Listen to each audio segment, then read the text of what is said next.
دوستو پاکستان میں ایک واحد قوم وہ ہے جس سے مردم شماری کی کمپین کروا لو، الیکشن کمپین کروا لو یا بھل صفائی کروا لو، یہ بالکل خاموش رہے گی، یہ کچھ بھی نہیں کہے گی۔ اور 2-3 دن پہلے ہر جگہ ہر وقت ہر بندہ 2 سوال کر رہا ہے ایک دوسرے سے۔ پتہ ہے کون سا سوال ہے؟ پہلا سوال ماسٹراں دا استاداں دا کی رول ہے۔ دوسرا سوال استاداں تے ماسٹراں دا کی بنیا ہے۔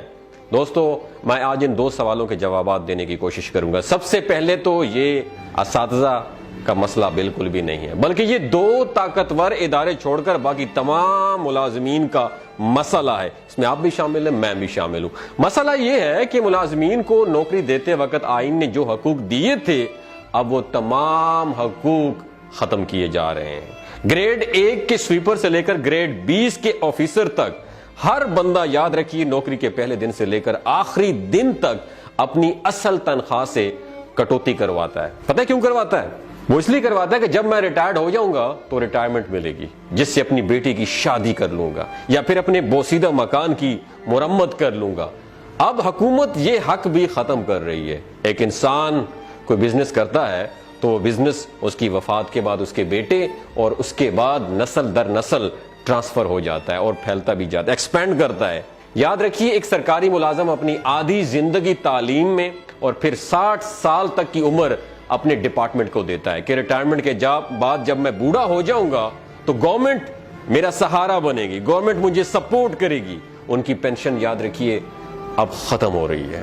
جب سب ملازمین کا مسئلہ ہے تو ٹیچر کیوں احتجاج کر رہے ہیں؟ میرا سب سے بڑا سوال ہے، باقی ڈپارٹمنٹ ادارے کیوں نہیں، باقی محکمے کیوں نہیں کر رہے؟ اس کا جواب یہ ہے کہ 7.5 لاکھ فوج کے بعد دوسرے نمبر پر سب سے زیادہ تعداد اساتذہ کی ہے، وہ سب متاثر ہو رہے ہیں، اس لیے احتجاج کر رہے ہیں۔ اب سوال یہ ہے کہ سکولز کی تالہ بندی کر کے بچوں کا تعلیمی حرج کیوں کیا جا رہا ہے؟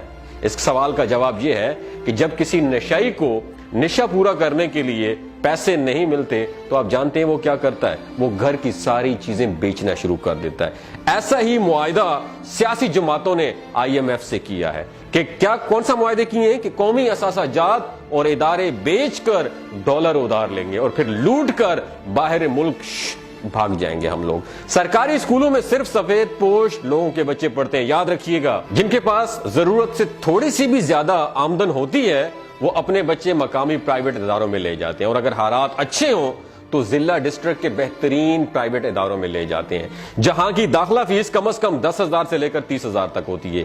یہ باتیں میں فرضی کہانیاں نہیں بتا رہا ہوں، میں نے بھی ایک سرکاری جاب کی ہے، مجھے بھی پینشن مل رہی ہے، اور میں یہ اپنے لیے نہیں، میں تمام اساتذہ کے لیے چیخ رہا ہوں، تمام اداروں کے لیے چیخ رہا ہوں جن کی پینشن ختم ہو رہی۔ میں الحمدللہ اچھا خاصا کما رہا ہوں، پینشن نہ بھی ہو تو کوئی فرق نہیں پڑتا، لیکن ان کے لیے ضرور بولوں گا جنہوں نے ہمیں اپنے پاؤں پہ کھڑا کیا، جنہوں نے ہمیں جینا سکھایا۔ یاد رکھیے، سرکاری ملازمت کو، کچرا حکومت کو یہ ٹاسک دیا گیا ہے کہ سرکاری اسکولز کو بیچ دو، پرائیویٹائز کر دو۔ ان کے انکار کے بعد ہم عوام میں جانے کے قابل نہیں رہیں گے۔ جاتے جاتے انہوں نے کیا کیا؟ یہ قانون پاس کروا دیا کہ نگران حکومت اپنے فرض الیکشن کروانے کے علاوہ ہر وہ کام کروا سکتی ہے جس کی پہلے آئین میں اجازت ہی نہیں تھی۔ نگران حکومت اپنے ٹاسک کو پورا کرتے ہوئے سرکاری سکولز کو غیر ملکی NGOs کو بیچ رہی ہے، جو اپنی مرضی کی فیسیں لیں گے اور اپنی مرضی کا سلیبس پڑھائیں گے، جہاں ایک طرف روح ایمانی کا خاتمہ اور دوسری طرف سفید پوش لوگوں کے لیے تعلیم دلوانا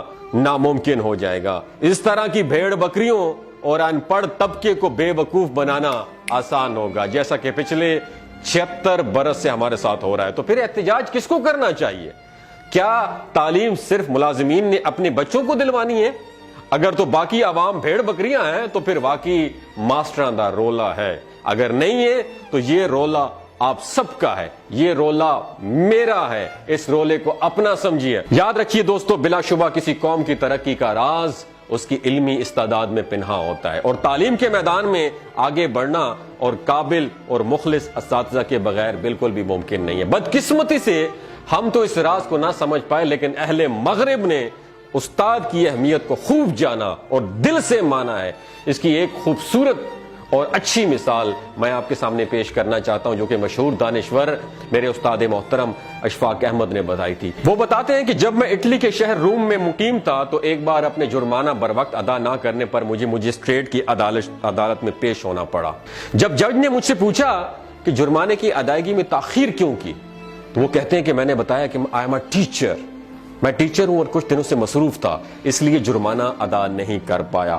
اس سے پہلے کہ وہ بتاتے کہ میں جملہ مکمل کرتا جج اپنی جگہ سے کھڑا ہو گیا اور بآواز بلند کہنے لگا۔ وہ جملہ پتہ ہی کون سا تھا؟ آپ نے دماغ کی کھڑکیوں کو کھول کے سننا ہے، میں یہ حکمرانوں کو ڈیڈیکیٹ کرنا چاہتا ہوں۔ وہ بتاتے ہیں کہ جج نے کہا کہ عدالت میں ایک استاد تشریف لائیں، a teacher is in the court.